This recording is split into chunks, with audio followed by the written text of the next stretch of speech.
Dimanche soir à Séville, le FC Barcelone disputait un match sans enjeu à l'occasion de la dernière journée de Liga.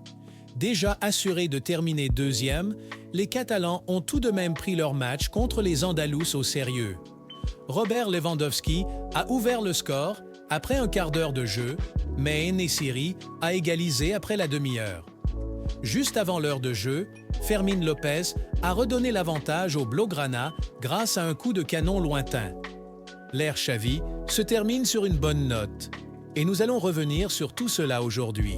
Au niveau de la composition, Xavi a aligné sa meilleure équipe pour sa dernière avec Ter Stegen au but, Cubarsí, Íñigo Martínez, Koundé et Cancelo en défense, Christensen, Pedri, Gundogan et Fermín au milieu, et Lewandowski et Yamal en attaque. Je pense que s'il était resté, il aurait fait tourner, mais le fait que ce soit son dernier match a influencé son choix de composition. Déjà buteur contre Valence, Gérone et le Rayo, Robert Lewandowski ouvre la marque d'une reprise de volée acrobatique sur un bon service de João Cancelo. C'est son 19e but en Liga cette saison. Les Catalans confisquent le ballon aux Andalous et comptent jusqu'à 62% de possession. Séville, 14e de Liga, ne parvient pas à se montrer dangereux. À la demi-heure de jeu, le Marocain En-Nesyri est lancé en profondeur et bat Ter Stegen en angle fermé. L'avant-centre sévillan remet les deux équipes à égalité sur la première occasion des locaux. Les deux équipes touchent le bois avant la pause. Tout d'abord, Pedri, d'une frappe du gauche sur un service en retrait de Fermín López. Puis João Cancelo tente sa chance sur une frappe croisée du droit, mais elle est repoussée par le montant gauche. Ils sont imités par Luque Bacchio de la tête quelques instants plus tard. Fermín inscrit son 8e but en Liga d'une frappe puissante et croisée du droit à l'heure de jeu. Il célèbre son but dans les bras de Xavi, l'entraîneur qui l'a lancé en équipe première. La fin de match est plus brouillonne et le rythme baisse, notamment en raison des nombreux changements. Vitor Roque, Ferran Torres et João Félix bénéficient de temps de jeu, mais le score ne bouge plus. Le FC Barcelone termine la Liga 2e, avec 4 points d'avance sur Gérone. 3e. Dans les points positifs, on a Fermín. Quel match et quel but surtout, qui vient récompenser ce bon match de Fermín. Il aurait tellement dû être titulaire lors du retour contre le PSG. Xavi ne lui a pas fait confiance. Dommage.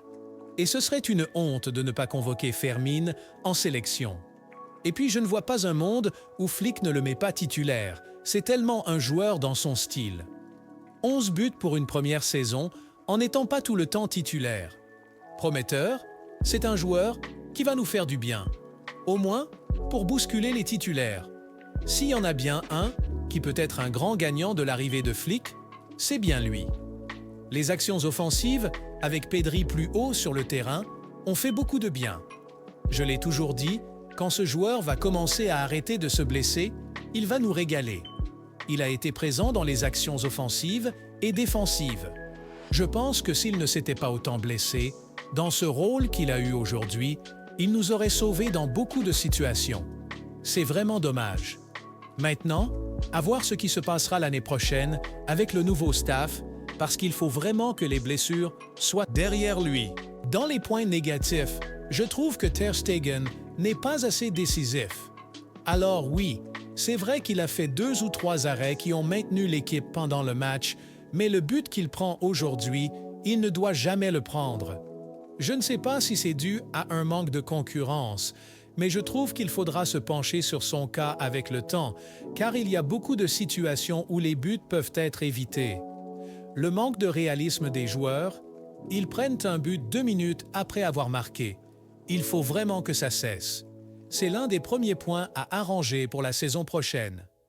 Koundé et Yamal ont aussi eu beaucoup de mal aujourd'hui, beaucoup de pertes de balles. Mais je ne leur en veux pas, car ils ont su être importants quand l'équipe était moins bonne et ça doit être dû à une fatigue mentale. Avant de terminer cette vidéo, j'aimerais quand même parler du fait que c'est officiel. Xavi ne sera plus l'entraîneur de Barcelone la saison prochaine et que c'est Flick qui devrait lui succéder. Ce départ me fit penser à Frenkie de Jong. Il faudra voir ce qu'il donne sous les ordres de Flick. Il en sera à son 5e coach à Barcelone et c'est peut-être le premier coach qui a un style de jeu qui collerait parfaitement à ses caractéristiques. Aucun n'est pour le moment parvenu à lui faire atteindre son potentiel max.